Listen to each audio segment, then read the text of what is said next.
Baik, saya Nurul Izzati Alfiani.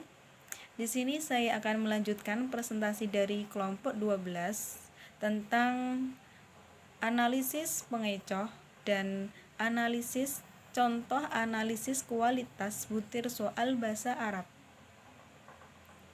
Untuk teman-teman silahkan menyimak penjelasan dari kami. Bismillahirrahmanirrahim. Baik, di sini saya akan melanjutkan dari bab pada makalah kelompok 12, yaitu analisis pengecoh. Pengecoh adalah alternatif jawaban atau opsi yang ada pada bentuk soal pilihan ganda. Dia adanya terdapat pada soal pilihan ganda. Butir soal yang baik yang dimaksud adalah butir soal yang baik, yaitu apabila pengecohnya akan dipilih secara merata oleh peserta didik yang menjawab salah. Sebaliknya, jika butir soal yang kurang baik, maka pengecohnya akan dipilih secara tidak merata pada peserta didik. Indeks pengecoh itu dapat dihitung dengan rumus. Rumus di sini itu yang sudah tertera di makalah. Tujuan pemakaian distraktor. Analisis pengecoh ini juga disebut dengan distraktor. Tujuan pemakaian distraktor atau pengecoh adalah mengecohkan mereka yang kurang mampu atau tidak tahu untuk dapat dibedakan dengan yang mampu. Di sini tujuannya itu untuk membedakan mana peserta didik yang mampu dan mana peserta didik yang tidak mampu. Oleh karena itu, distraktor yang baik adalah yang dapat dihindari oleh anak-anak yang pandai dan terpilih oleh anak-anak yang kurang pandai. Pengecoh yang tidak dipilih sama sekali oleh tester atau peserta didik berarti pengecoh itu termasuk jelek, terlalu menyolok, menyesatkan. Jadi pengecohnya itu terlalu kelihatan jika soal tersebut, pengecoh tersebut itu menyesatkan. Sebaliknya, sebuah distraktor atau pengecoh dikatakan berfungsi dengan baik apabila distraktor tersebut mempunyai daya tarik yang besar bagi pengikut tes yang kurang memahami konsep atau kurang menguasai materi. Di sini dikatakan pengecoh yang baik itu ketika peserta didik itu tidak mengetahui bahwa dia itu adalah pengecoh. Soal tersebut adalah pengecoh. Suatu distraktor dapat diperlakukan dengan 3 cara. Yang pertama, diterima karena sudah baik. Kedua, ditolak karena tidak baik. Ketiga, ditulis kembali karena kurang baik. Lalu pada materi selanjutnya yaitu contoh analisis kualitas butir soal bahasa Arab. Di sini kualitas butir-butir soal bahasa Arab yang digunakan pada UMBD Madrasah Ibtidaiyah tahun ajaran 2017-2018 dari segi validitas dan reliabilitas.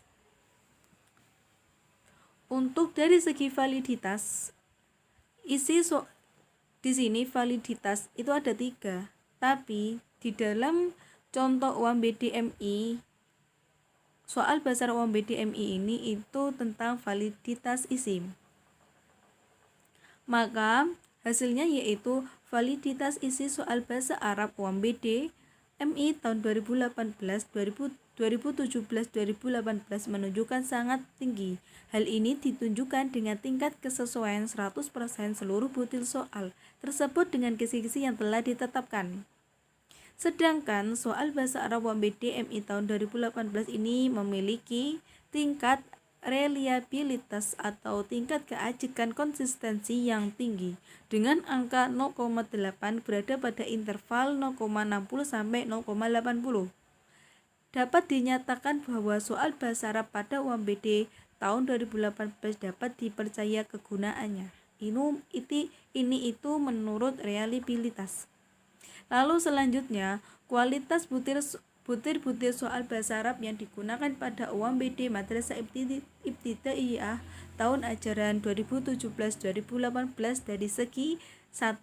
Tingkat kesukaran, 2. Daya beda atau daya pembeda, yang ketiga yaitu penyebaran pilihan jawaban.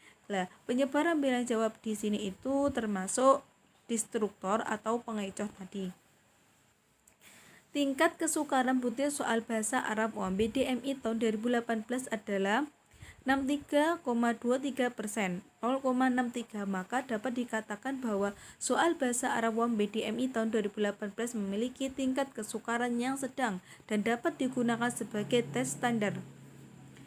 Lalu yang kedua, daya beda. Daya pembeda soal bahasa Arab UMB-DMI tahun 2018 dapat diterima baik, mencapai 31,4% dapat diterima, tapi perlu diperbaiki agar dapat mencapai 25,7%. Dari hasil tersebut bahwa butir-butir soal bahasa Arab yang diujikan pada UMB-DMI tahun 2018 memiliki kemampuan membedakan kelompok tes berprestasi tinggi dan kelompok tes berprestasi rendah.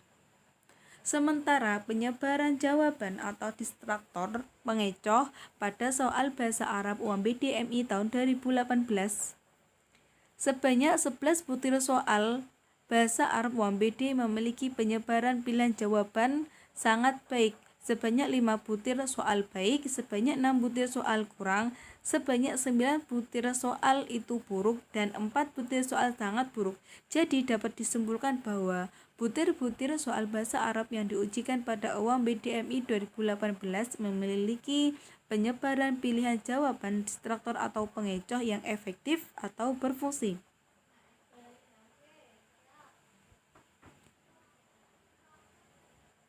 Cukup sekian dari kami. Jika ada salah, kami meminta maaf sebesar-besarnya.